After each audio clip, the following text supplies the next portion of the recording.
DEI goals are important because if companies want to stay relevant and have a competitive advantage, they need to be looking at DEI goals specifically. Joining me today is Michelle Powell, Associate Director of Racial Equity at Work with Management Leadership for Tomorrow. Now, can you start by summarizing MLT's mission for us? The short answer to what is our mission is advancing racial equity. We do that with a focus on the workplace, and we do that in two parts: helping to support persons of color, professionals moving up through their career, and then also with a focus on the organizations themselves to make sure they are ready to receive those new leaders and to support them in their DEI efforts. And in your opinion, why are DEI goals so important? DEI goals are important because if companies want to stay relevant and have a competitive advantage, they need to be looking at DEI goals specifically. But I would say that it's important to make sure that they are integrated into the overall business strategies. It should be viewed as an imperative, just like any other goals that lead to having an increased bottom line, more productivity, higher performance. And research definitely shows that there's a strong correlation, a positive correlation between DEI goals and improved outcomes overall for the business. Now, like a lot of initiatives, data is so critical to its success. Why is that so important for DEI goals, and how can companies capture that and leverage it? So again, thinking about the overall business strategies and DEI being just a part of that, it needs to be fully integrated into the entire structure of an organization. So that means that you're collecting data from different points and not just focus on HR goals, right? That's usually where people think and sometimes stop on their DEI goals. But one of the things that we like to focus on through MLT is to help companies to understand that you are impacting not just your people, but also your communities. And so data points would be collected in 5 primary areas. And this is part of the framework that we use for the Racial Equity at Work certification program.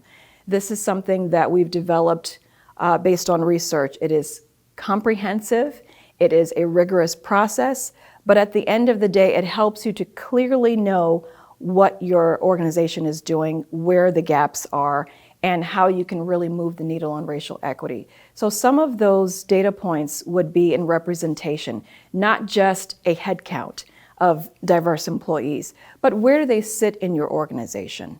Are they just on the professional level? Are they in middle and senior management? What does your board makeup look like? Is there diversity there? And once you take a look at that and analyze the data, then you can make decisions around what your DEI goals should be. So that's just one example. Some of the other pillars is what we call them. There are 5 key pillars. So the first one being representation. The second one is compensation. Are you conducting pay audits, and how often do you do that? Is it annual, biannual? What are the living wages that you're offering? Is that across the board? What benefits do you offer? Is that across the board, or is it just certain employee groups? So those are data points that you should collect under compensation. What is most impactful across the entire organization internally is the work culture itself, and that's demonstrated through a number of practices. So those companies that are focused on DEI commitments really need to take a strong look at what is the pulse of the organization through engagement surveys, and what does that information tell you? Are there disparities between Blacks and Hispanics, for example? Are they having a different experience to their white counterparts? And if the survey results identify that, then the next step is, how do we close the gap?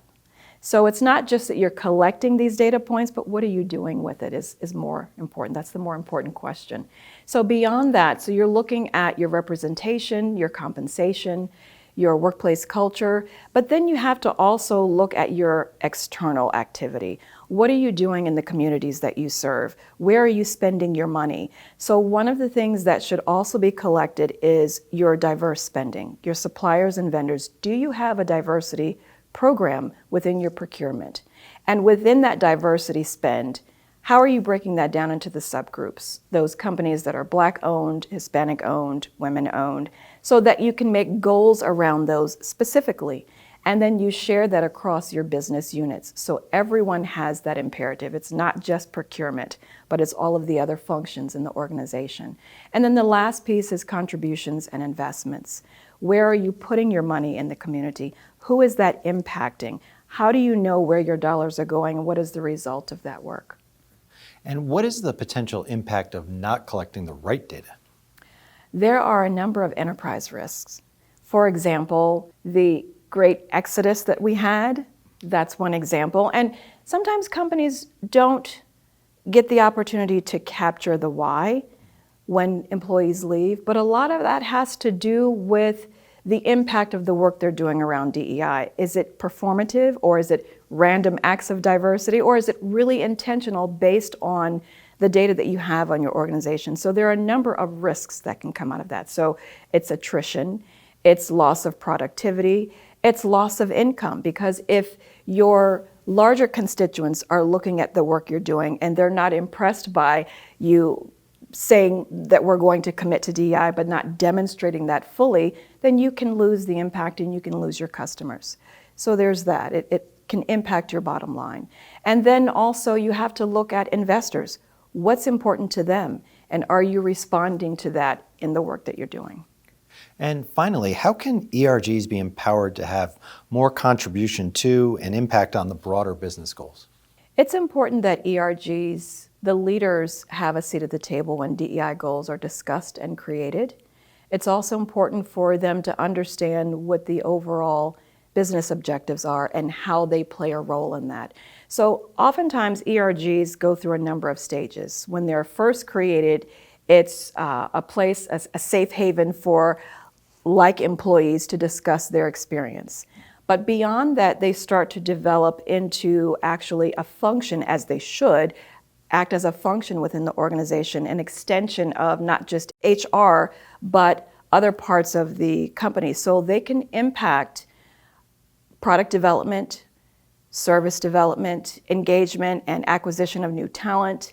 There are a number of areas where ERGs can be impactful, again, going back to, for example, the employee engagement, and doing follow-up focus groups using those ERGs. So there are a number of ways that they can be integrated into the larger functions and not just sit on the sidelines.